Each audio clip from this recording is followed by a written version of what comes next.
Hallelujah, hallelujah, hallelujah. That's good. मैं विश्वास करता हूं पवित्र आत्मा परमेश्वर हर एक से बात करेगा। आमीन। Very good. देखिए, बाइबल बताती है इजरायली लोगों को परमेश्वर ने 430 साल के बाद गुलामी से आजाद किया। कल्पना कीजिए कितने खुश थे वो लोग। 430 साल के बाद आजाद हुए थे। ऐसा लग रहा था कि पंछी को अभी ही पिंजरे में से छोड़ दिया गया है। फड़फड़ाते उड़ रहे थे, खुशियों के साथ में, आनंद के साथ में गीत गाते हुए चले गए, प्रभु की महिमा करते करते।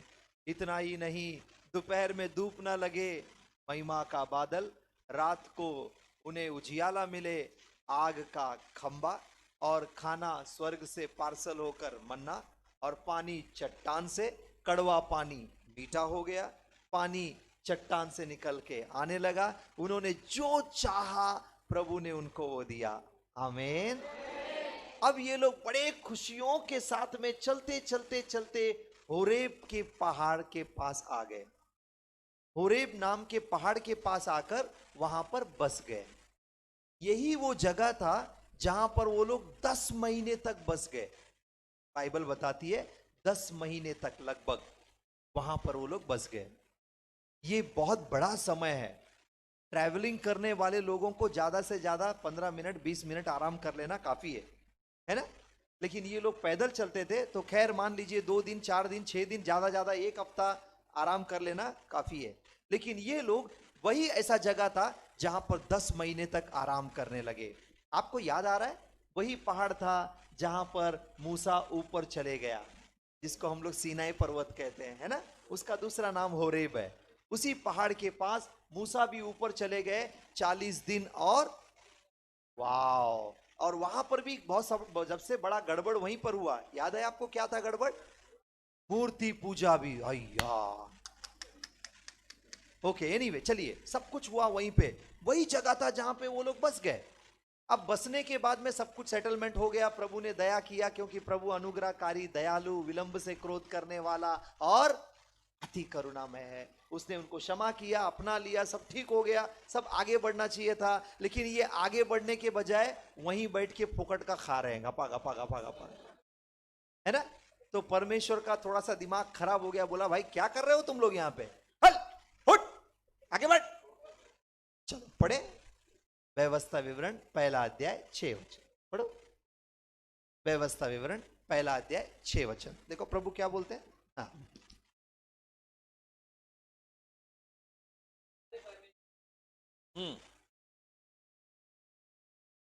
हमारे परमेश्वर यहोवा ने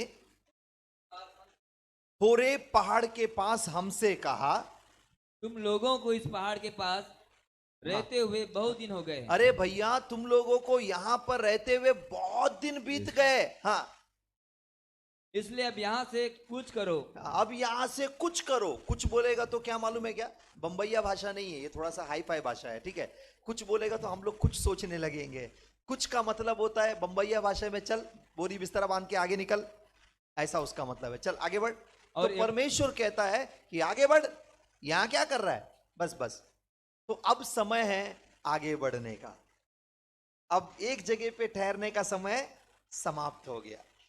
पता है आप लोगों को, कुछ लोगों को आराधना करने के लिए 2-4 स्टेज मिल जाता है। कुछ लोगों को वचन सुनाने के लिए 2-4 जगह स्टेज मिल जाता है। तो वो लोग सोचते हैं कि मैं हीरो बन गया, मेरे को उधर लोग बुलाते हैं, इधर लोग बुलाते हैं, मैं वहां प्रचार करता हूं, मैं यहां प्रचार करते जाता हूं, मैं वहां आराधना करता हूं, मैं यहां आराधना करता हूं। हम लोग तृप्त हो गए। लेकिन परमेश्वर कहता है, बेटा मैंने तुझको उसके लिए नहीं बुलाया। कुछ लोग प्रार्थना करते हैं, 4-5 प्रोफेसी निकल जाता है, अंधे को आंख आ गया, लंगड़े को पैर आ गया, कोड़ी चंगा हो गया, वाह हीरो बन गए।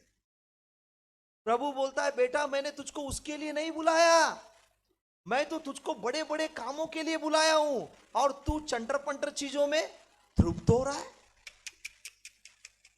ये छोटे मोटे चीजों में तू तृप्त कहां हो रहा है? मैंने तुझे इसके लिए नहीं बुलाया है, मैंने तुझे बड़े काम के लिए बुलाया है।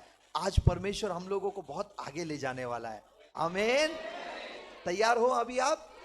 ठीक है, अब हम लोग आगे जाने वाले हैं। बहुत काफी हो गया। रबा रबा रबा रबा रबा रबा रबा रबा रबा रबा, बहुत खुश हो गए रबा रबा में। प्रभु बोलता है, अरे भैया उतने में नहीं, मैं तो अभी तेरे को और बहुत आगे लेके जाने वाला हूं। तू रबा रबा में कहां लटक के रबर रबर कर रहा है? आगे बढ़, आगे बढ़, इतने छोटे चीज में मत लटक, अभी बहुत आगे ले जाना है। तो इसीलिए वो कहता है कुछ कर और यहां से आगे निकल। तैयार हो अभी आगे जाने के लिए? जानते हो, परमेश्वर ने जब उनको बाहर निकाला तो बाहर निकालने का एक उद्देश्य था। ऐसे ही मन में आया बोल के बाहर नहीं निकाल दिया। मिस्र देश से जब बाहर निकाला तो उद्देश्य ये था कि उनको कहीं ले जाए। पढ़िए ना, देखिए व्यवस्था विवरण उसका 6 अध्याय का 23 और 24 पढ़िए। व्यवस्था विवरण 6 अध्याय उसका 23 और 24, Deuteronomy chapter 6 verse 23 and 24। हाँ पढ़िए। और हमको वहां से हाँ। निकाल लाया, परमेश्वर ने हमको मिस्र देश के गुलामी से निकाल लाया। हाँ? इसलिए कि हमें इस देश में हाँ। पहुंचाकर, बस ताकि हमें इस देश में पहुंचाए। हिंदी थोड़ा अवगढ़ है, थोड़ा कठिन है, समझता नहीं है। इंग्लिश में बहुत इजी है। इंग्लिश में ऐसा लिखा है, the Lord got us out that he may take us in. समझ में आ रहा है? कितना सिंपल है, देखो बोलो, the Lord got us out, बोलो out, that he may take us in, बोलो। देखो कितना अच्छा है। इसका मतलब ये है, सिंपल लैंग्वेज में बताता हूं, परमेश्वर ने हमको बाहर निकाला ताकि हमको अंदर ले जाए। बोलो बोलो, परमेश्वर ने हमको ताकि हमको, वाह, ये उद्देश्य है परमेश्वर का। अगर परमेश्वर ने हमको बाहर निकाला है तो उसका उद्देश्य ये है कि वो हमको अंदर ले जाए। लेकिन बात क्या है मालूम है क्या? बाहर निकलने के बाद अंदर जाने के बीच में एक बहुत बड़ा रास्ता है जहां हम लोग को चलना पड़ता है। ये रास्ता जो चलना पड़ता है ना, इसमें बहुत सारे निर्णय लेने पड़ते हैं, डिसीजन लेना पड़ता है। ये डिसीजन हमारा एंट्री जो है वो तय करता है। अगर आपका डिसीजन सही है, आपका निर्णय सही है, तो आपका अंदर जाना तृप्त होने वाला है, नहीं तो भैया आप लटकने वाले हो। लेकिन परमेश्वर का ये उद्देश्य है कि वो तुमको निकाला है ताकि वो तुमको अंदर ले जाए। तो अभी हम लोग बाहर निकल गए। आप गुलामी में से बाहर निकले हो क्या? वाह, निकले हो कि नहीं निकले हो? वाह, देखो बाइबल बताती है, पहले हम अंधकार में थे, परमेश्वर ने अभी हमको अंधकार से छुड़ाकर उसके प्रिय पुत्र के राज्य में ले आया है, उजियाले में ले आया है। अभी हम उजियाले के संतान हैं, हम लोग बाहर आ गए, अभी हमको अंदर जाना है। लेकिन बीच में बहुत बड़ा रास्ता है। यहां पे चलते समय में हमको याद रखना है कि हम बाहर निकले हैं। दैट्स गुड, दैट्स गुड, बोलिए बोलिए, हम बाहर निकले हैं अंदर जाने के लिए, बीच में नहीं लटकने का। जब पता है आपको, आज मैं आपको अब्राहम के पिता के बारे में बताऊंगा। अब्राहम के बारे में सबको मालूम है, लेकिन मुझको अच्छा लगता है अब्राहम के डैडी के बारे में, जिसका नाम था तेरा। 12 नहीं, तेरा, हाँ बराबर, तेरा। उसका नाम तेरा था। आपको पता है तेरा ने क्या किया? बहुत बड़ा कमाल किया। मुझे बहुत अच्छा लगता है, लेकिन बुरा भी लगता है। पढ़ो ना, 11 अध्याय, उत्पत्ति 11 अध्याय का 31 और 32 पढ़ो, कितना सुंदर लिखा है। देखो, अब ये तेरा जो है अपना बोरी बिस्तरा बांध के अपने बच्चों को लेके निकल पड़ा। हाँ पढ़ो भैया।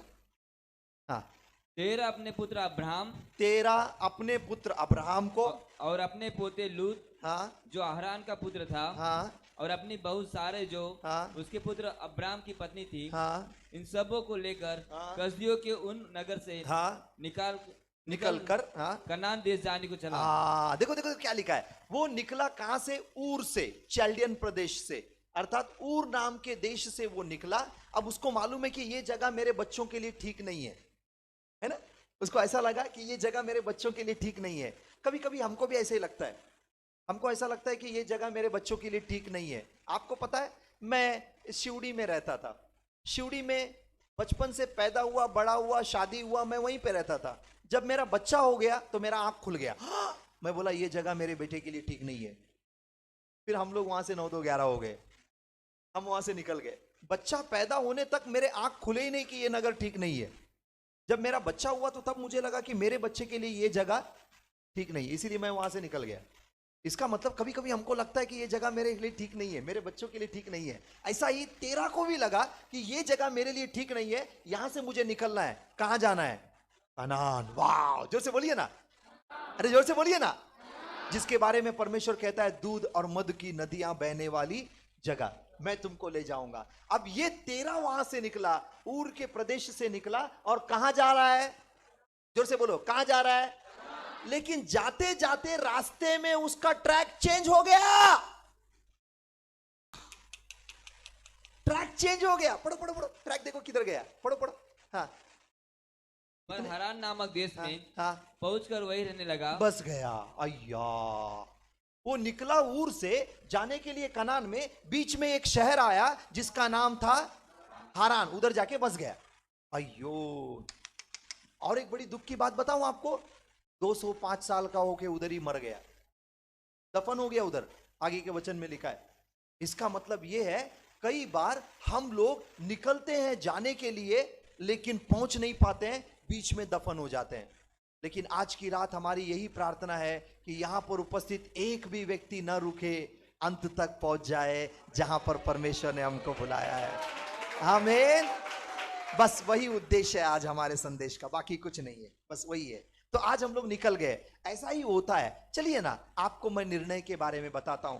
क्या आपको याद आ रहा है एलीमेलेक की कहानी, जिसके बारे में रूत की किताब पहले अध्याय के पहले वचन में लिखा है? एलीमेलेक जो है वो बेथलेहम में रहता था, और जब वहां पे अकाल पड़ा तो उसने अपनी पत्नी, दोनों बेटों को लिया और वो चला गया मोआब प्रदेश में। आपको पता है वो मोआब में गया, क्या और लोग नहीं थे बेथलेहम में? और भी लोग थे। क्या उन लोगों को पानी मिल रहा था? क्या नहीं मिल रहा था। फिर वो लोगों को छोड़ के ये क्यों चला गया? इसके पास शायद बच्चे थे। क्या दूसरों के पास बच्चे नहीं थे? अब पता नहीं क्या कारण था, लेकिन इतना मैं कह सकता हूं कि परिस्थिति ने उसको ढकेल दिया। चलो मान लेते हैं, ओके, परिस्थिति ने उसको ढकेल दिया, बेचारा चला गया मोआब प्रदेश में। मोआब देश ठीक नहीं है, वहां पे घिनौने लोग हैं, वो लोगों की उत्पत्ति भी ठीक नहीं है। बाप और बेटी से पैदा हुआ एक संतान की जगह है वो ठीक नहीं है, लेकिन फिर भी वो वहां पे चला गया। खैर कोई बात नहीं है, वहां जाकर वो बस गया। क्या उसको लोगों ने बताया नहीं होगा कि वहां पे अकाल खत्म हो गया? शायद लोगों ने जरूर बताया होगा, लेकिन वो ध्यान नहीं दिया। क्यों नहीं ध्यान दिया? मुझे ऐसा लगता है, बाइबल में नहीं लिखा है, मुझे ऐसा लगता है शायद उसका बिजनेस वहां पे सेटल हो गया, वहां पे लोगों का साथ में उसका रेपो बन गया। हाय हाय हेलो हाय हाय, अभी वो एकदम रेपो बन गया, सबके साथ में हाय वाय होने लगा, और वो वहीं पर मर गया। वो वापस नहीं आया बेथलेहम में। अगर उसको ये पता होता कि ये वही जगह है जहां पे संसार का उद्धार करता एक दिन जन्म लेने वाला है, लेकिन खैर उसको पता नहीं था, वो मर गया मोआब देश में। अब मुझे बताइए, उसके मरने के बाद निर्णय लेने का काम किसका है? अरे बोला ना बाबा, उसकी पत्नी का नहीं क्या? तो ऐसा मुंह क्या ताक रहे हो? हाँ, अब उसके मरने के बाद अब निर्णय लेने का काम किसका है? उसकी पत्नी का है। लेकिन उसकी पत्नी एकदम चुप्पे साधी हुई बैठी है, कुछ नहीं बोलती है। दुख की बात मुझे कब लगती है मालूम है क्या? वो चुप तो बैठी ही बैठी, उसके साथ में उसने अपने दोनों बेटों का शादी भी करवा दिया। अय्या, बाइबल में लिखा था कि अन्य जातियों के स्त्रियों से शादी मत करना, लेकिन उसने अपने चिलियोन महिलोन के दोनों बेटों का शादी करवा दिया वहां पे। कितना घिनौना काम किया, जरा सोचो। वो ऐसी स्त्री थी जिसको न्यायियों के बारे में अच्छी तरह से मालूम था। शायद वो छोटी थी जब उसने सैमसन के समय को देखा था। हाँ, वो टाइम की थी जब न्यायी लोग काम करते थे ना, उस समय की जमाने की थी वो। शायद वो उनके लोगों को देखी थी उस समय में, वो अपनी आंखों से कुछ शायद न्यायी लोगों को देखी थी, और उस समय में वो जानती भी थी इन लोगों की कहानी को। फिर भी उसने गंदा काम किया, अपने दोनों बेटों के शादी करवा दिया। एनीवे छोड़िए, अब कहानी आगे बढ़ता है। ऐसा करने के कारण वो तो विधवा तो बनी थी, साथ ही साथ में दोनों बेटों से भी हाथ धो बैठी। अभी वो खाली डब्बा बन गई, कुछ नहीं बचा। जब सब कुछ खत्म हो गया तब उसको याद आया अपना प्रदेश, अपना गांव, अपना प्रभु। तब बहू लोगों को बोलती है, बाय बाय बेटा, मैं जा रही हूं। उसमें से एक थी जो रूथ, जो सिर्फ 10 साल की विश्वासी थी, है ना? उसका शादी होके कितना साल हुआ था? 10 साल। अब वो 10 साल की विश्वासी क्या बोलती है मालूम है क्या? मैं तुझे छोड़कर नहीं जाऊं। हाँ, ओरफा क्या बोलती है? Bye bye, thank you for releasing me. वो चली गई, रिलीज हो गई ना, कभी अभी दूसरा मिल जाएगा हीरो। लेकिन ये बोलती है कि नहीं, तेरा गांव मेरा गांव, तेरे लोग मेरा लोग, जहां तू मरेगी वहां मैं मरूंगी, तेरा परमेश्वर मेरा परमेश्वर। हालेलुया। अब मुझे बताइए, रूथ कितने साल की बिलीवर थी? 10 साल की। और ये बुड्ढी नाओमी कितने साल की बिलीवर थी? अरे बोला ना बाबा। हाँ, वही तो मुझे बुरा लग रहा है।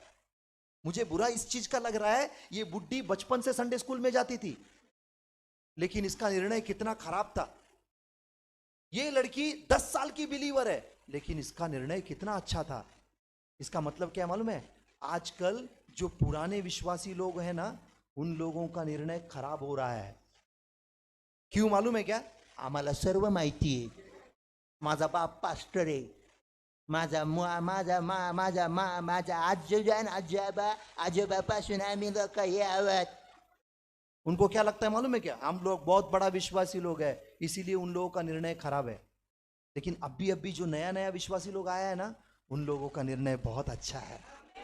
समझ में आ रहा? बहुत अच्छा है। इसीलिए घमंड मत करो, निर्णय अच्छा लो, क्योंकि तुम्हारा निर्णय तुम्हारे जिंदगी को बनाएगा। अब मैं आपको एक व्यक्ति के पास लेके जाता हूं, ध्यान से सुनना।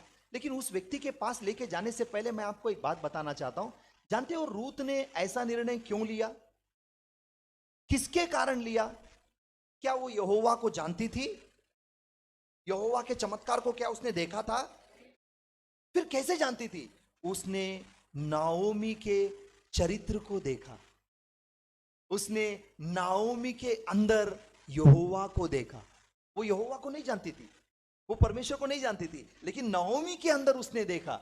इसका मतलब हमें ऐसा जीवन जीना है ताकि लोग हमारे अंदर यीशु को देखने लगे, है ना? हमारे जीव से नहीं, हमारे शब्दों से नहीं, हमारे जीवन से। वो नाओमी ने किया, उसके लिए मैं उसको सैल्यूट करता हूं। बहुत बेस्ट काम किया उसने। एनीवे, इस कहानी को यहां पे छोड़ देते हैं।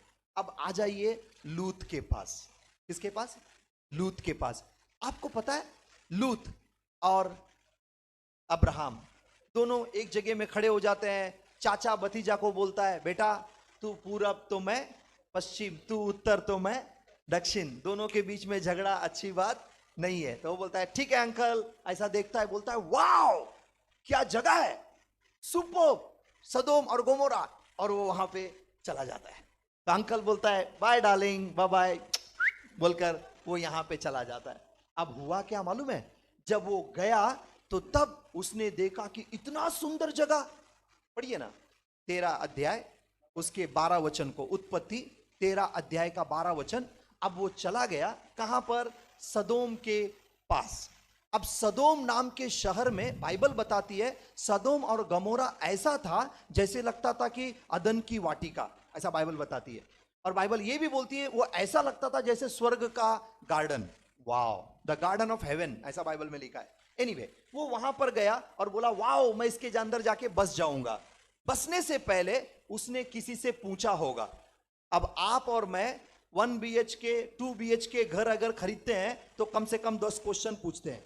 ये कैसा है, लोड बेयरिंग है क्या, अच्छा है क्या, कितने का एरिया है, पानी आता है क्या, लाइट बरोबर है क्या, यहाँ पे कैसा है, लोग कैसा है, इधर मार्केट बगल में है क्या, स्टेशन है क्या, सब पूछते हैं। बरोबर 10 क्वेश्चन पूछते हैं 1 BHK खरीदने से पहले। अब ये अपने बेटियों को और अपना पूरा परिवार को, अपनी पत्नी को लेके जाके अंदर बसने वाला है, तो ये क्वेश्चन पूछेगा कि नहीं पूछेगा? बोला ना बाबा, पूछेगा ना क्वेश्चन। तो वो पूछा होगा भाई साहब ये सदोम और गमोरा कैसा है? ए भाई उधर मत जा। हाँ क्या, क्यों, क्या हो गया? अरे उधर औरत को छोड़ के आदमी को पकड़ता है, ऐसा है क्या? ठीक है ठीक है भाई, ठीक है ठीक ठीक, अभी कंफर्म करने का ना, अभी एक आदमी को पूछ के थोड़ी कोई ये लेगा। नहीं बोला कंफर्म करेगा। भाई साहब ये सदोम और गमोरा कैसा है? बोला उधर मत जा। बोला क्यों? अरे बाप रे उधर इतना गंदा लोग है। ठीक है ओके। अब वो बोला भाई ये क्या है रे बाबा, ये बहुत बेकार जगह है लगता है। बोला अरे बाप रे बहुत, अभी वो उसको पता है ना, उसको बेटी लोग को लेके जा रहा है, पत्नी को लेके जा रहा है, परिवार को, खानदान को, सबको लेके जा रहा है, उसके साथ में बहुत सारे जीव जंतु प्राणी पशु पक्षी और लोग भी हैं। वो बोला भाई नहीं जाने का, अंदर नहीं जाने का। फिर क्या किया मालूम है क्या? वो अंदर नहीं गया, लेकिन सदोम के बगल में जाकर बस गया। पढ़ो पढ़ो पढ़ो पढ़ो पढ़ो पढ़ो। अब्राम कनान देश में रहा, पर लूत उस तराई के नगरों में रहने लगा और अपना तंबू सदोम के निकट खड़ा किया। बोलो सदोम के निकट। सदोम के निकट। जरा ध्यान से सुनना, बहुत इंपॉर्टेंट चीज बता रहा हूं। सदोम के निकट, बोलो जोर से बोलो ना, सदोम के निकट। सदोम के निकट। सदोम के अंदर नहीं गया, उसको मालूम पड़ा ना, ये देखो इनसे कंफर्म किया, शी गंदा है, शी गंदा है, तो इतना सुनने के बाद कोई अंदर जाएगा क्या? नहीं। वो किधर गया? फिर से बोलो, किधर गया? आजकल के बिलीवर लोग यही गलती करते हैं। आजकल का बिलीवर लोग अंदर नहीं जाते हैं, निकट जाते हैं। थॉमस भैया, आपने बताया था ना उस दिन गरबा नहीं खेलने का, डांडिया नहीं खेलने का, उस दिन से मैं बिल्कुल नहीं खेलता है। हाँ क्या? नहीं, बिल्कुल नहीं। फिर क्या करता है? वो खेलने वाले को मैं देखता है। उसका मतलब क्या है? उसका मतलब है अल्लाह का मल्ला का वंदे।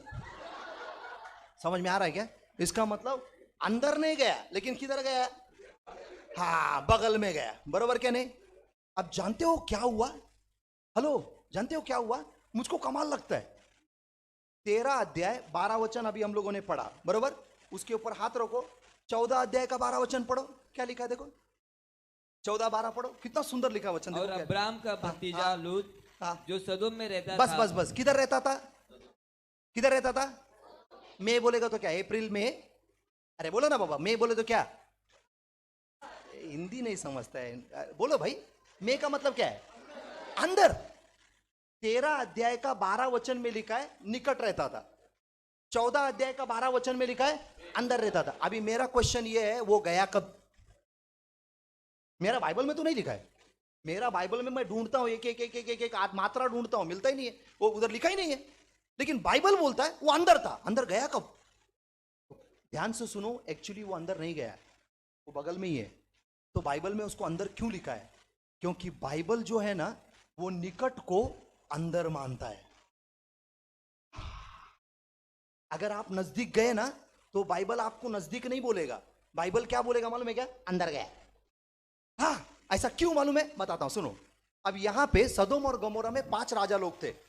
4 राजा लोग आए लड़ाई करने के लिए, कहानी सबको मालूम है, ठीक है?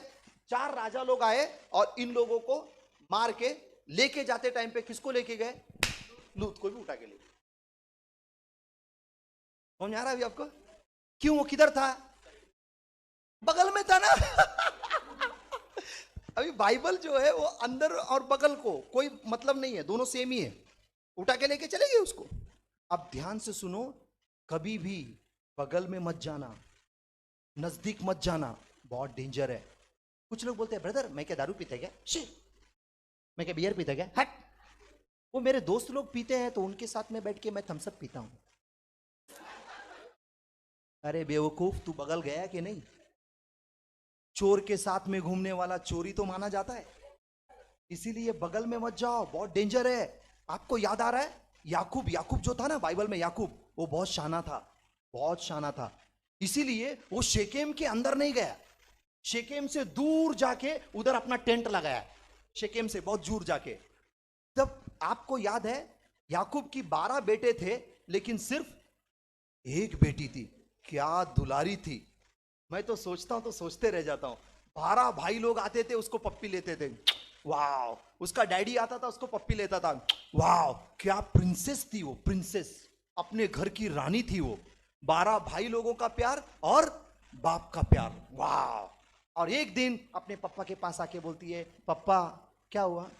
देखो ना वो गांव में कितना अच्छा फुगड़ी खेल रहे हैं, खो खो खेल रहे हैं, कितना अच्छा लड़की लोग देखो कितना अच्छा खेल रहे हैं, मैं जाऊं क्या? उन लोगों के साथ में हमारा संबंध नहीं है, वहां पे नहीं जाने का। अगर जाने का रहता तो मैं खुद जाके गांव में नहीं बसता था क्या? हम लोग नहीं जाते हैं, लंबा रहते हैं। वो लोग गंदे लोग हैं, अच्छे लोग नहीं है। मैं क्या जा रही हूँ? मैं क्या करने जा रही हूँ? मैं क्या उन लोगों के साथ कुछ गंदा काम करने जा रही हूँ क्या? मैं क्या कुछ काम करने जा रही हूँ क्या? मेरे को सिर्फ फुगड़ी खेलने का है, मेरे को सिर्फ खो खो खेलने का है। मैं थोड़ा खोल के आते वाला था, कैसा बोलते हैं? उसका डैडी बोलता ठीक है बाबा, जा जा, जल्दी आना। Thank you daddy. हेलो, दीना गई खेलने के लिए। क्या आपको याद आ रहा है क्या हुआ? एक लड़के ने पकड़ के उसको रेप कर दिया। आज तक बाइबल में उसका नाम नहीं आया, फिनिश। उसको मरी कि गाड़ा, क्या फेंका, किधर किया, कुछ नहीं मालूम, खत्म, उसका चैप्टर ही क्लोज हो गया। रेप हो गया उसका। रेप होने के बाद अभी तक बाइबल में उसका नाम ही नहीं है। दीना खत्म। ध्यान से सुनना कान खोल के, अगर तुम नजदीक जाओगे तो तुम्हारा हाल भी ऐसे ही हो जाएगा, तुम्हारा चैप्टर क्लोज हो जाएगा जिंदगी भर के लिए। नजदीक मत जाना, नजदीक मत जाना। अभी आप बोलोगे ब्रदर ये नजदीक का मतलब क्या होता है, थोड़ा हमको खोल के बताओ। ऑफ कोर्स खोल के बताऊंगा। आपके पास मोबाइल फोन है, उसके अंदर 1 GB फ्री है, जियो का कार्ड है, इसीलिए उंगली चुप बैठता नहीं है। ऐसा करते करते करते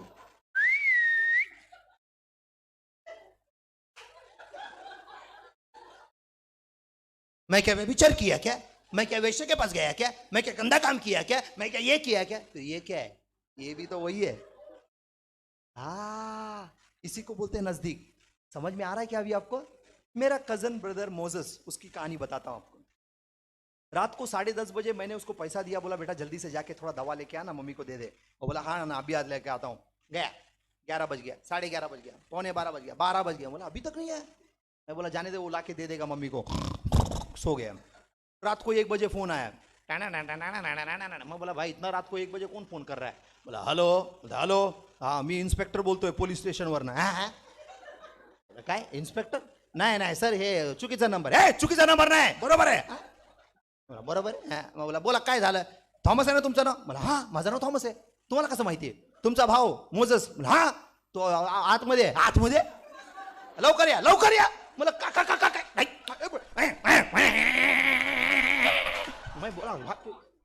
मैं भाग के गया भाई पुलिस स्टेशन। रात को 1 बजे 1:30 बजे पुलिस स्टेशन में अंदर घुसा, मेरा भाई को ऐसा पकड़ के ऐसा बांध के बेल्ट से मारा, राप से।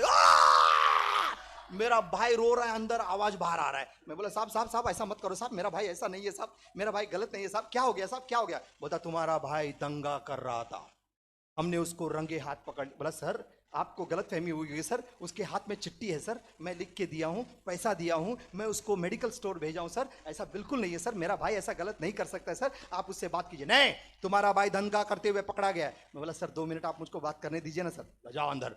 मैं गया, बोला मोजेस क्या हो गया यार, ये सब क्या किया बेटा, तू क्या किया?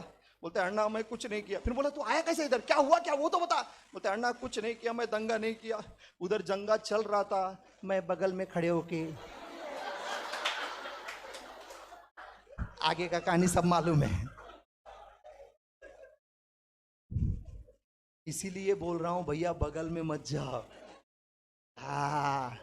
थोड़ा बच के रहो। इसका मतलब आपको समझ लेना है, अभी बस समझदार को इशारा काफी है। आप ज्यादा नजदीक मत जाना किसी चीज के अंदर, अगर आप जाओगे फंस जाओगे। ध्यान से सुनना। एनीवे चलो ठीक है ना, अब थोड़ा सा आगे बढ़ो ना। इसको राजा लोग आया, उठा के लेके चला गया। एक आदमी बच के भाग के गया, किसके पास? अंकल के पास। अंकल के पास गया, uncle uncle Abraham uncle Abraham के। बोला क्या हुआ? तुम्हारा भतीजा वो गया। किधर गया? उसको वो राजा लोग आके उठा के लेके गया। ऐसी बात है 318 चलो। और फिर अब्राहम ने उन लोग को छुड़ा के, अरे बोलो ना, छुड़ा के लाने के बाद लूत किधर जाना चाहिए? बाप रे ये सदोम गमोरा सत्यानाश होने दे, मेरे को चाहिए भी नहीं बाबा, ऐसा बोल के जाना चाहिए कि नहीं? सबसे बड़ी गलती वो अंदर जाके बस गया। इतना बड़ा बेवकूफ है सोचो। अब वो अंदर जाके बसने का उसको क्या जरूरत है? उसको अक्ल नहीं है। अरे बगल में जाके इतना जोर से फटका खाया, तो अंदर जाएगा तो तू कितना जोर से फटका खाएगा? अरे हाँ या ना भाई, समझ में आ रहा है? बगल में गया तो वो लोग उठा के लेके गए, अंदर जाएगा तो मेरा हाल क्या होएगा? कम से कम वो तो सोचना चाहिए। क्या आपको याद आ रहा है यीशु मसीह एक दिन एक गांव के पास बैठे हुए थे, कुछ लोग एक अंधे को पकड़ के लेके आए, बोले यीशु मसीह प्लीज इसको आंख दीजिए ना प्रभु यीशु, हम जानते हैं आप एरियो शहर में वहां पे एक अंधे को आंख दिए थे आप, हाँ हम जानते हैं, प्लीज इसको भी आंख दीजिए ना, ये अच्छा आदमी है लेकिन बेचारा बहुत तकलीफ में, ये अंधा है, इसको कुछ नहीं दिखता है, प्लीज इसको आंख दीजिए ना। यीशु ने कहा जरूर क्यों नहीं, आजा बेटा यहाँ पे आजा। यीशु ने उसके ऊपर हाथ रखा, बोला देख बेटा अभी आंख खोल के देख, दिख रहा है क्या? तो बोला हाँ दिख रहा है, मुझे लोग पेड़ के समान चलते हुए दिखाई दे रहा है। हट, पेड़ चलता है क्या? आंख बंद कर, आंख बंद कर। हाँ सब आंख बंद किया, हाँ अभी देख, हाँ सब दिख रहा है मेरे को, सब दिख रहा है, सब दिख रहा है। यीशु ने कहा सुन ध्यान से, आज तेरा आंख खुल गया ना, वो गांव के अंदर पैर नहीं रखना। याद आ रहा है कि नहीं आ रहा है? पढ़ के सुनाओ, याद है ना सबको? ये कहानी याद है ना? हाँ यीशु ने कहा तेरा आंख आ गया ना, बोला गांव के अंदर पैर मत रखना। मुझको ऐसा लगता है वो अंधा बोला रहेगा, पैर क्या, मैं तो उधर घूम के देखूंगा भी नहीं। बराबर है कि नहीं है? उस अंधे को इतना अक्ल था, लेकिन ये लूत को देखो कितना मस्ती था। अब ये बगल में था, अभी अंकल छुड़ा के लाने के बाद किधर गया? अंदर जाने के बाद उसकी कहानी बताऊं आपको। अंदर जाने के बाद में वो छोटे लोग से बात नहीं करता है, कि छोटे लोग से बात नहीं करता हो, वो राजा लोग से बात करता है, किंग्स लोगों से। क्यों मालूम है क्या? क्योंकि अभी राजा लोग उसको पहचानता है। क्यों पहचानता है? अंकल, अरे बोला ना, अंकल अब्राहम। ऐसा कोई उसको देखेगा ना, ऐसा देखने का नहीं रे, मेरे अंकल ने बचाया तुझको, समझ में आया ना? मेरा अंकल बचाया तेरे को, मालूम है ना? ठीक है, अंकल बचाया मेरा, समझ में आया ना? अभी वो किसके ऊपर उड़ रहा है? अरे जोर से बोलो, किसके ऊपर उड़ रहा है? अंकल के ऊपर उड़ना नहीं। तुम्हारे अंकल के ऊपर उड़ना नहीं। तुम बोलोगे मेरा अंकल ही नहीं, मैं उड़ू किधर? अंकल का मतलब क्या मालूम है क्या? तुम्हारे पास जो भी टैलेंट है उसके ऊपर उड़ना नहीं। तुम्हारे पास पैसा है उसके ऊपर उड़ना नहीं। तुम्हारे पास जो भी है उससे उड़ना नहीं। अगर उड़ना है तो दिल खोल के उड़ो हमारे प्रभु यीशु मसीहा के। हालेलुया। है ना? इसीलिए यिर्मयाह 9वां अध्याय 23-24 में लिखा है ना, अगर उड़ना है, घमंड करना है तो हमारे यहोवा में घमंड करेंगे, बाकी किसी चीज के ऊपर नहीं। लेकिन ये किसके ऊपर घमंड कर रहा था? अंकल के ऊपर। जोर से बोलिए, किसके ऊपर घमंड कर रहा था? लेकिन दुख की बात बताऊं आपको, ये अंदर गया तो गया, दोनों बेटे का सगाई करवा दिया। भैया जरा सोचो, पहला नजदीक था, अभी अंदर है, अंदर क्या करवा दिया उसने? सगाई। यही तो डेंजर है, यही तो डेंजर है। अगर आज आप में से किसी को ऐसा लग रहा है कि मैं अंदर हूं या बगल में हूं, तो प्लीज बाहर आ जाइए, बच जाइए। हमारा यही रास्ता है, हम लोगों को निकलना बहुत जरूरी है। एनीवे, परमेश्वर ने हमको बाहर क्यों निकाला है? ताकि हमको, बोलो जोर से, ताकि हमको, लेकिन बीच में लटक के मत रहना, बहुत डेंजर है भाई, बीच में मत लटकना। जानते हो बाइबल क्या बताती है हम लोगों के जीवन के बारे में? ताकि हमको अंदर ले जाए। चलो एक घटना मैं आपको बताऊंगा, बहुत सुंदर है। पास्टर एसआर मनोहर ने इसको बहुत अच्छी तरह से बताया, मैं आपके सामने प्रस्तुत करना चाहूंगा, जो मेरे दिल को छू गया। ध्यान से सुनना, बहुत सुंदर है ये घटना। अब घटना इस प्रकार से है कि इजरायली लोग गुलामी में से आजाद हो गए। आजाद होने के बाद में मूसा ने उनसे कहा कि सुबह हम लोग इस देश को छोड़ के जाने वाले हैं, इसीलिए अपने अपने पड़ोसी के पास जाकर सोना चांदी सब लूट के लेके आओ। तो सब इजरायली लोग गए, क्या करने के लिए? सोना चांदी लूटने के लिए। क्या लूटना हमारे लिए अच्छी बात है? बिल्कुल नहीं। तो मूसा ने ऐसा क्यों कहा जाके लूट के लेके आओ? वो किसी और का नहीं था, वो उनके बाप का माल था। इजिप्त में, मिस्र देश में जितना भी सोना चांदी पैसा था, उसको किसने जमा किया था? इजरायलियों का बाप जोसेफ ने जमा किया था। याद आ रहा है कि नहीं आ रहा है? 7 साल तक वो चावल दाल सब जमा करके जब बेचता था, तो वो सोने पे बेचता था, पैसे पे बेचता था, वो सब जमा किया हुआ था। तो अल्टीमेटली सोना चांदी जितना भी मिस्र देश में था, वो किसका था? इजरायलियों का था। इसीलिए जाओ सीना तान के लेके आओ, बाप का माल है कि नहीं? तो ये लोग अपना बाप का माल लेने के लिए गए, और बाइबल में लिखा है परमेश्वर ने वहां के लोगों को उनको फेवरेबल कर दिया, उनको उनके ऊपर कृपालु कर दिया। वो लोग लुटा लुटा के क्या क्या करने लगे? देने लगे। बोला बाबा तुम लोग यहां से जल्दी से जाओ, ये लो जाओ, ये लो जाओ। उसमें एक आदमी था मिस्र देश में, उसका नाम था नदीम। वो टोकरी भर के सोना लेके आया, पूरा टोकरी भर के सोना, और ऐसा लेके आया, और एक आदमी के पास आया जिसका नाम था बेंजामिन। बेंजामिन को बोलता है, बेंजामिन ये ले, ये टोकरी भर के सोना ले, तुम्हारा परमेश्वर सचमुच महान है। न जाने क्यों ये फारोन राजा अपने दिल को कठोर कर लिया। अगर फारोन राजा अपने दिल को कठोर नहीं करता तो आज मेरा बड़ा बेटा नहीं मरता। लेकिन मैं जानता हूं तुम्हारा परमेश्वर बहुत महान है। फारोन के हाथों से छुटकारा पाना साधारण बात नहीं है, लेकिन उसके हाथ से अगर तुमको परमेश्वर ने छुड़ाया है तो सचमुच तुम्हारा परमेश्वर बहुत महान है। मैं जानता हूं बेंजामिन, मैं जानता हूं तुम्हारा परमेश्वर बहुत बड़ा है। एक ही रात में उसने तुम लोगों को आजाद कर दिया, तुम्हारा परमेश्वर अद्भुत है और वो तुम लोगों को वादा के प्रदेश में जरूर लेके जाएगा बेंजामिन, जरूर लेके जाएगा। God bless you. लेकिन क्या करूं, मैं तो मिस्र का हूं, मुझे तो यहीं रहना है। लेकिन कोई बात नहीं है, अगर कभी ऐसा मौका, नदीम रे इजरायली नहीं, बेंजामिन अने मैं ब्लेस्ड हूं, मैं ब्लेस्ड हूं, मैं ब्लेस्ड हूं, मैं आशीषित हूं, परमेश्वर ने हमको आशीष किया है। यस, तुमको मालूम है नदीम, यहां बाहर ये देखो, दिख रहा है ये जो बादल छाया हुआ है ना, ये महिमा का बादल है। ये हम लोगों को छाए हुए रहता है, हम लोगों को बिल्कुल गर्म नहीं लगता है। ये देखो रेत, देखो ना, ये देखो रेत कितना ठंडा है, देखो रेत कितना ठंडा है। ये बादल हमको छाए हुए रखता है। और शाम को ठीक 6:30 बजते ही ये बादल ऐसा घूमता है और खंबा बन जाता है, उसके अंदर आग निकलने लगता है। और फिर हम लोगों को नीचे अगर सुई भी गिर गया तो हम लोगों को दिखाई देता है। हमारा परमेश्वर कितना महान है, कितना महान है। हम बहुत आशीषित है नदीम, बहुत आशीषित है। नदीम बोलता है, हाँ मैं जानता हूं बेंजामिन, तुम आशीषित हो, लेकिन मुझे एक बात नहीं समझ में आया। क्या तुम्हारा परमेश्वर तुम लोगों को वाचा के प्रदेश में ले जाने वाला था, अब 30 साल गुजर गया, अब तक तुम यहां पर क्यों हो? अरे नदीम, तुम्हारे समझ में नहीं आएगा। इधर आओ, इधर आओ, इधर आओ। ये देखो, इतने लोग हैं हम लोग, इतने लोग, इतने लोगों को पानी किधर मिलेगा? हाँ, ये रेगिस्तान है, पानी किधर मिलेगा?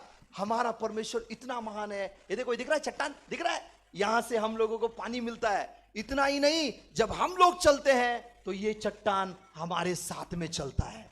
हमारा परमेश्वर कितना महान है नदीम, कितना महान है।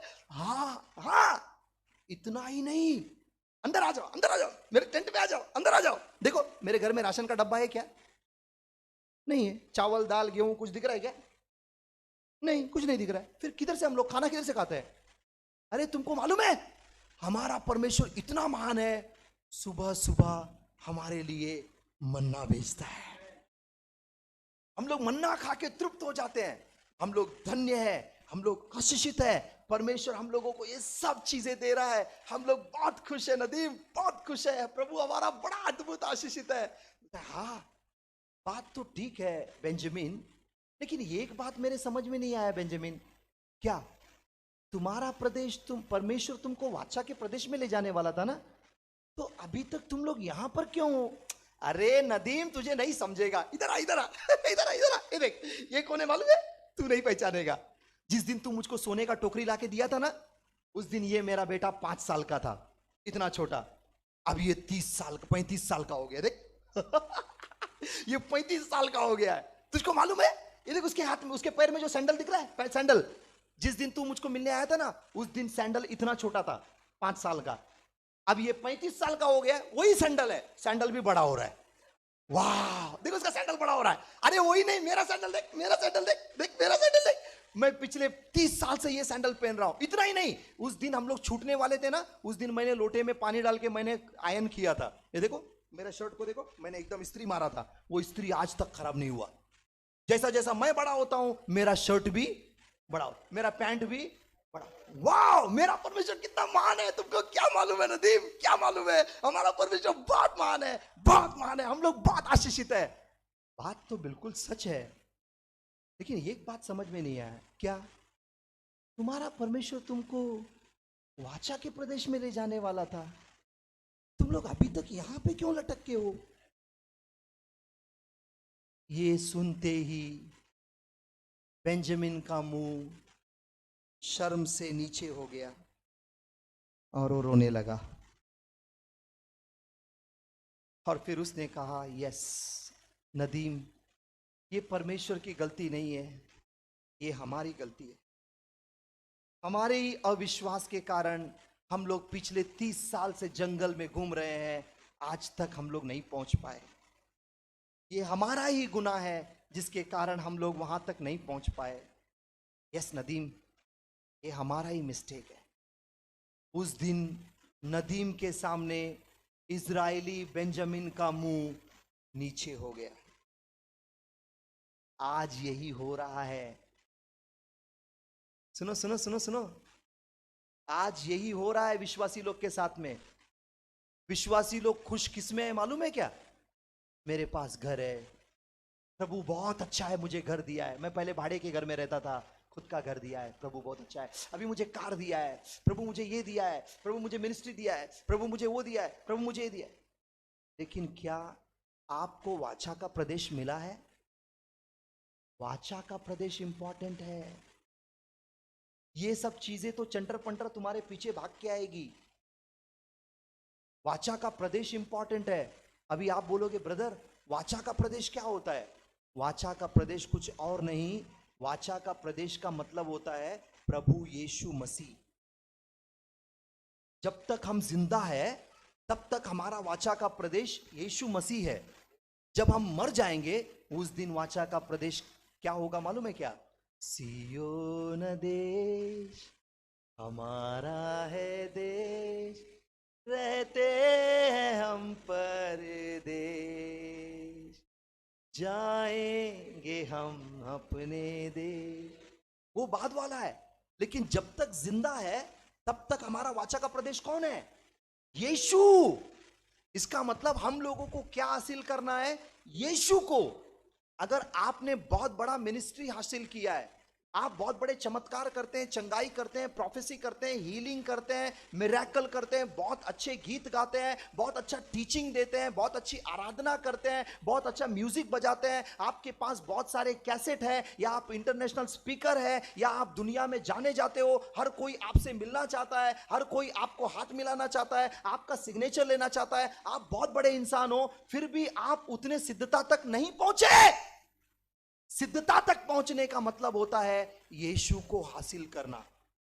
अभी आप बोलोगे ब्रदर यीशु मेरे दिल में है, उसको क्या हासिल करूं? नहीं, सुनो सुनो सुनो सुनो, बताता हूं।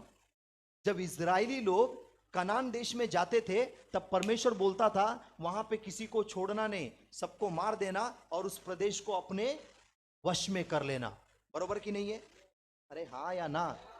थोड़ा सा मैसेज हैवी है, समझने का कोशिश करना, बहुत इंपॉर्टेंट है। ओके, अब देखो क्या लिखा हुआ है। लिखा हुआ है जब तुम प्रदेश में जाओगे, कनान देश में, वहां के सब लोगों को मार देना, उस देश को अपने वश में कर लेना। आज हमको वही करना है। हम लोगों को रोकने वाले दुश्मनों को मारना है, और हमको वाचा का प्रदेश कौन है? यीशु मसीह, उसको क्या करने का? वश में करने का। अभी आप बोलेंगे ब्रदर यीशु को वश में कैसा करेगा? बताता हूं, सुनो। यीशु मसीह का स्वभाव तुम्हारे अंदर हो, ऐसा फिलिपियो 2 अध्याय का 5 वचन में लिखा है ना? उसका स्वभाव हमारे अंदर हो। वो क्या है? वही तो वाचा का प्रदेश है। हाँ देखो, यीशु मसीह के अंदर क्या है मालूम है क्या? सत्य है। तो उसको क्या करने का मालूम है क्या? खींच लेने का सत्य को अपने अंदर। इसका मतलब तुमने वाचा का प्रदेश को क्या किया? पोजेस किया। अभी और एक बाकी है, और एक बाकी है। क्या बाकी है? यीशु मसीह दीन है, नम्र है, उसका नम्रता को खींच लेने का। नम्रता हो गया क्या? सत्य हो गया क्या? आगे बढ़ने का। और क्या है यीशु मसीह? यीशु मसीह में घमंड नहीं है, तो मेरे अंदर भी घमंड नहीं चाहिए। यीशु मसीह का दीन स्वभाव, यीशु मसीह के हर एक स्वभाव को अपने अंदर लेना है। उसको बोलते हैं पोजेस करना, उसको बोलते हैं अंदर प्रवेश करना। अब आपको याद आ रहा है परमेश्वर ने हमको बाहर निकाला ताकि, हेलो, ताकि इधर अंदर यीशु मसीह में।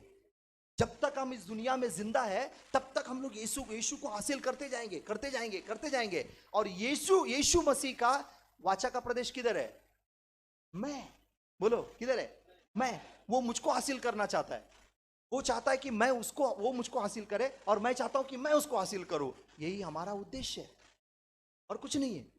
अब यीशु मसीह का स्वभाव तुम्हारे अंदर हो, ये इंपॉर्टेंट है। लेकिन आजकल लोगों का स्टाइल कैसा है मालूम है क्या?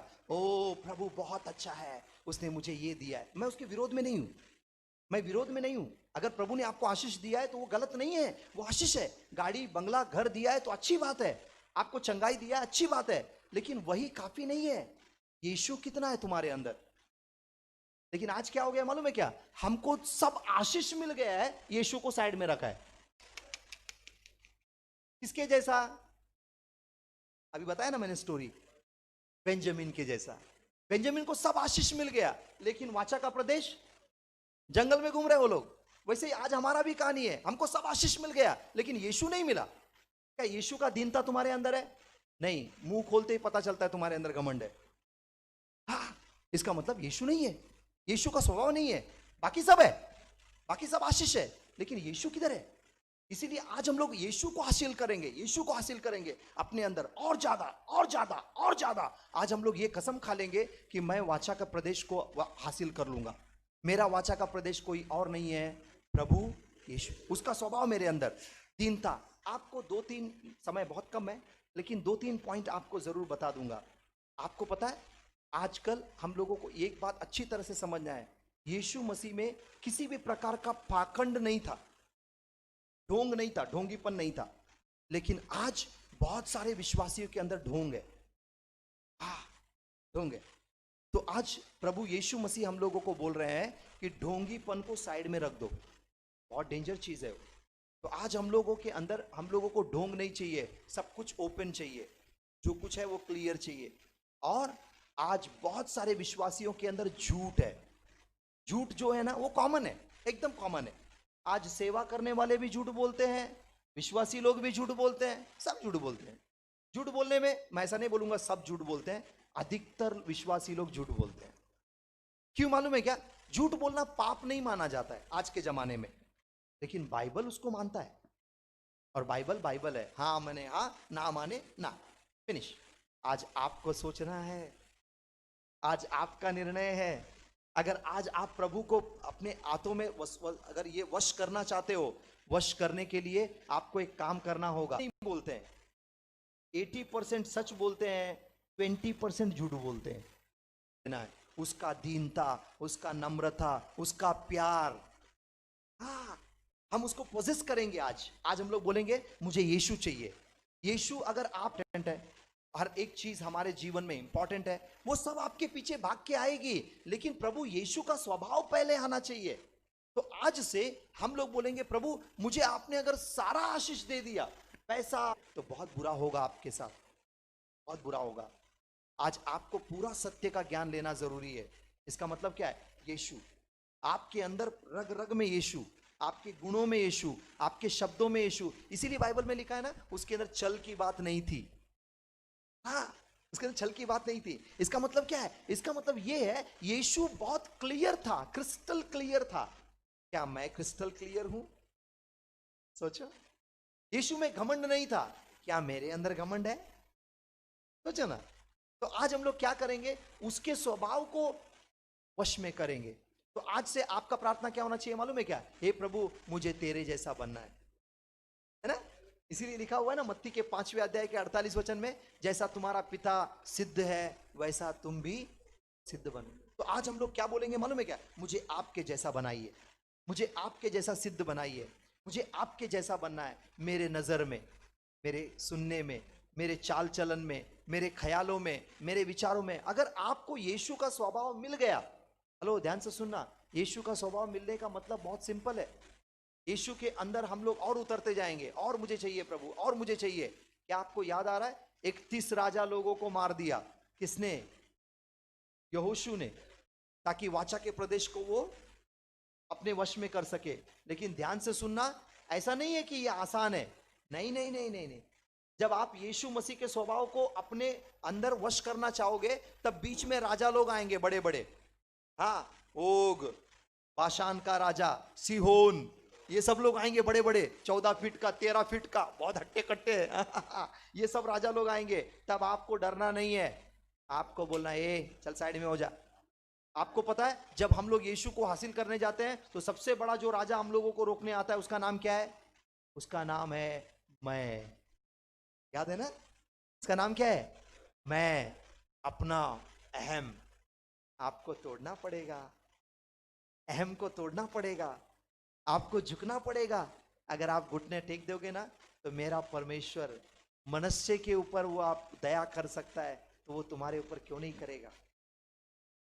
कौन है मनुष्य? मैं राजा हिजकिय्याह के बेटे की बात कर रहा हूं। राजा हिजकिय्याह का बेटा मनुष्य सबसे गया गुजरा लिस्ट में आता है, लेकिन एंड में मरने से पहले पश्चाताप करके बच गया हो। इसका मतलब अगर प्रभु उसके ऊपर दया कर सकता है, तो आपके ऊपर क्यों नहीं करेगा? क्या आप हासिल करने को तैयार हो? क्या आप अंदर प्रवेश करने को तैयार हो? बीच में लटकोगे नहीं? वाह, तो आज हमारा सफल हो गया। थोड़ा सा मैसेज अवगढ़ है, समझने की कोशिश करना, मैं यहाँ पे स्टॉप कर रहा हूँ। लेकिन अब मैं आपको टाइम दूंगा क्या करने के लिए? पश्चाताप करने के लिए। क्यों पश्चाताप? आज तक मैं मजा ले रहा था आशीषों में, ये आशीष मिल गया धन्यवाद, वो मिल गया धन्यवाद, ये मिल गया धन्यवाद, ये हो गया धन्यवाद, हो गया धन्यवाद। नहीं, वो तो मिलना ही है, वो तो हमारा भाग है, वो हमारा रोटी है। आज जैसे देखो पास्टर ने प्रार्थना किया, हम लोगों ने प्रार्थना किया, अभी हम लोग सब लोग प्रार्थना किए, उद्धार होना चाहिए, है ना, छुटकारा होना चाहिए, चंगाई होना चाहिए, हम सब लोगों ने प्रार्थना किया। क्या वो गलत है? नहीं, वो तो होना ही चाहिए। लेकिन हम लोग बोलेंगे प्रभु मुझे आपका स्वभाव चाहिए, मेरे अंदर आपका स्वभाव आता है क्या नजर? अगर मेरे अंदर आप नजर नहीं आ रहे हैं तो मेरा जीवन ही बेकार है। आज हम लोग ये निर्णय लेंगे। तैयार हो? चलिए अपनी आंखों को बंद करते हैं।